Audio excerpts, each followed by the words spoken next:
राम राम दोस्तों। कैसे हो आप सभी लोग। तो मेरे चैनल में आपका स्वागत है। जो लोग भी देख रहे हैं वो लोग कृपया कमेंट करके बताएं कि मेरी वीडियो कैसी लगी। अच्छी लगी तो भी कमेंट करें, कुछ बुरी लगी तो भी कमेंट करें, उससे मैं आगे सुधार कर पाऊँ। तो दोस्तों देखिए, आज बहुत सारे लोग हैं जो आर्यन खान के बारे में चर्चा कर रहे हैं। शाहरुख खान का बेटा ड्रग्स में पकड़ा गया। लोग मीडिया का नज़र तो उसी पे चीज़ में है।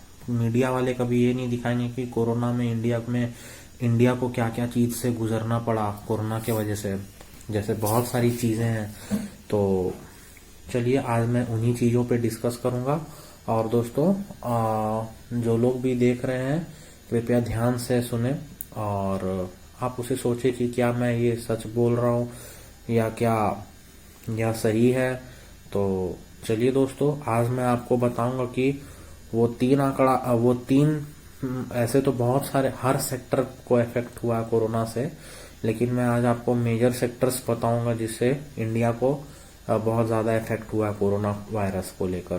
तो चलिए दोस्तों, तो मैं टॉपिक शुरू करता हूं। तो चलिए देखिए, पहला सेक्टर है फूड एंड फूड। मैं कुछ रिकॉर्ड लेकर आया हूँ जिसमें है मैं कुछ रिकॉर्ड कलेक्ट किया हूँ कि कौन सी ज़्यादा सेक्टर्स मार्केट में कोरोना के कारण ज़्यादा इफेक्ट हुई। तो दोस्तों पहला है फूड एग्रीकल्चर।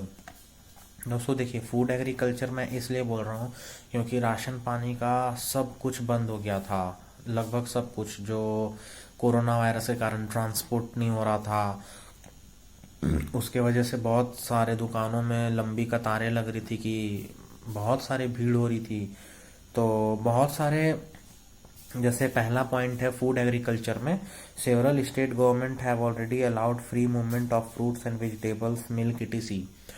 मतलब बहुत सारे अपने अपने राज्य सरकार अपने अपने राज्यों में फ्री मूवमेंट कराया था फ्रूट्स का। ट्रांसपोर्टेशन था उस वक्त भी, जैसे मिल्क का, फ्रूट का, वेजिटेबल्स का। ये सब मेन चीज़ है जो हर एक इंसान को अपने लाइफ में ज़रूरत पड़ती है।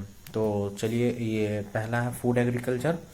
फूड एग्रीकल्चर के बाद है आपका दूसरा पॉइंट है एविएशन। दोस्तों एविएशन में बहुत ज़्यादा मार खाया हमारे देश में।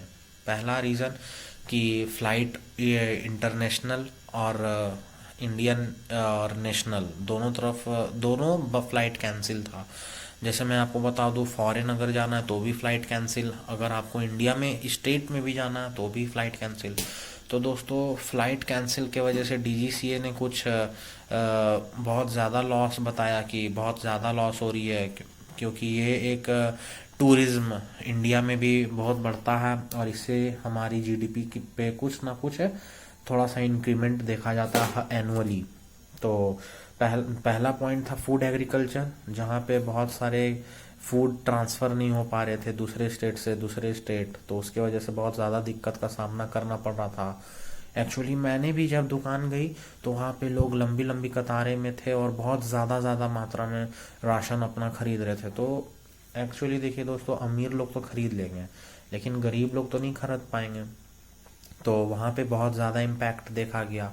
दूसरा इम्पैक्ट आपका एविएशन में देखिए, ट्रांसपोर्ट, आप जो लोग भी टूरिज्म में आते हैं इंडिया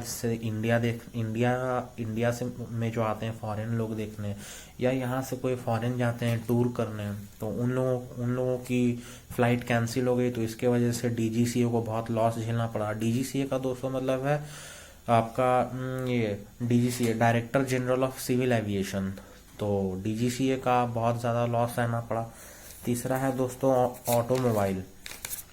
ऑटोमोबाइल में क्या है बता रहा हूँ। The automotive industry suffered rupees 2300 loss crore per day on estimate job loss in the sector was 3.45 lakh according.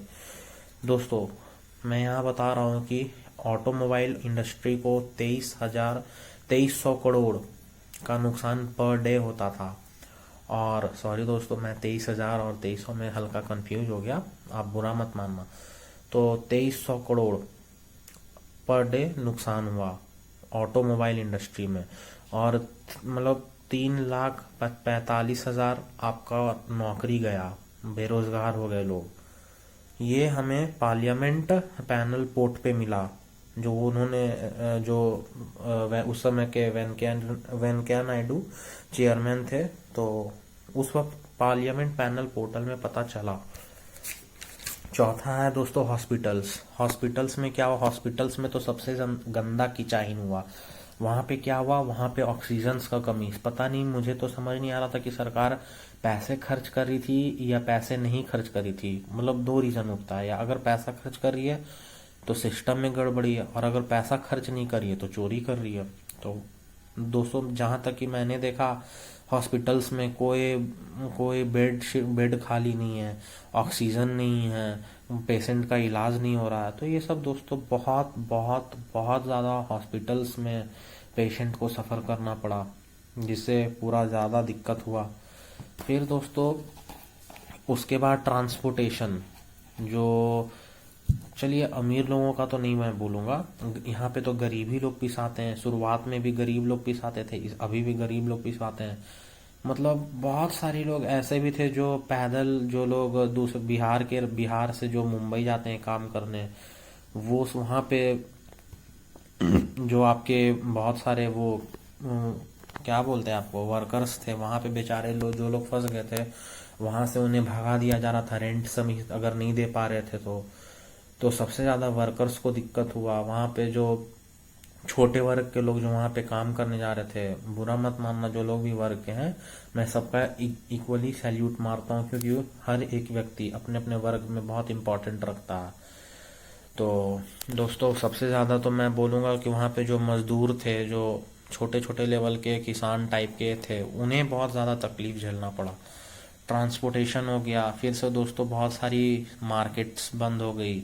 Share markets पे आपका इफेक्ट आने लगा। मैं शेयर मार्केट्स में अगली व्लॉग में वीडियो डालूंगा।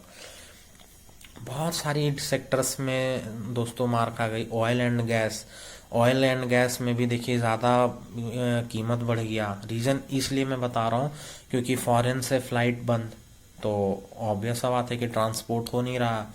तो फिर क्या, तेल की कीमत बढ़ने लगी। अभी भी तेल की कीमत बढ़ रही है। पता नहीं इन लोग क्या कर रहे हैं, मोदी सरकार। एक्चुअली में अब तो ऐसा है दोस्तों कि अगर आप सरकार के खिलाफ बोलोगे तो आपको जेल के अंदर डाल दिया जाएगा। तो मैं बोल भी ज़्यादा नहीं सकता हूँ। तो लेकिन दोस्तों जो सही बात है वो तो सही है, तेल महंगा होते जा रहा है। फिर चाहे आप कोई भी तेल का बात कर लें, आप सरसों तेल का बात कर लें 100 से 200 में, पेट्रोल का बात कर लें, पहले 80s में था, 80s 90s में था, अब 100 में, 110। तो दोस्तों ये बहुत ज़्यादा शॉकिंग न्यूज़ है कि ये इतना ज़्यादा प्राइस कैसे बढ़ते जा रहा। तो यही सब है दोस्तों। तो बहुत सारे सेक्टर्स हैं जिस पे बहुत ज़्यादा इफेक्ट हुआ। तो अभी मैं एक्यूरेट डाटा कलेक्ट नहीं किया हूँ, लेकिन मैं आपको बता दे रहा हूँ कि जो मेजर इफेक्ट सेक्टर था वो कैसे कैसे हुआ इफेक्ट कोरोना वायरस के चक्कर में। तो इतना ही तक तो था मेरा दोस्तों वीडियो। तो चलिए, जिन लोगों को भी अगर थोड़ा सा भी पसंद आया, तो आप थोड़ा सा भी पसंद आया तो बस थोड़ा सा सपोर्ट कर दीजिए दोस्तों। उसी से मैं मोटिवेट होकर कुछ अलग वीडियो डालूंगा जिस पर भी आप लोग बोलोगे। तो देखिए तब तक के लिए ये व्लॉग, फिर मैं अभी नेक्स्ट कोई ना कोई टॉपिक पे ज़रूर डालूंगा। तब तक के लिए बाय, और अपनी खूब सारी ख्याल रखिएगा। और जो लोग भी देख रहे हैं, चाहे व्यूअर्स हों चाहे सब्सक्राइबर्स हों, उन लोगों को सभी को मेरा बहुत बहुत प्यारा धन्यवाद। तो चलिए देखिए इस ब्लॉग को, और फिर मैं आपको बताऊंगा नेक्स्ट ब्लॉग में कौन सी टॉपिक रहेगी, वो आपकी सरप्राइज रहेगी। Thank you. चलिए बाय, अपना ख्याल रखना। Have a good day, bye.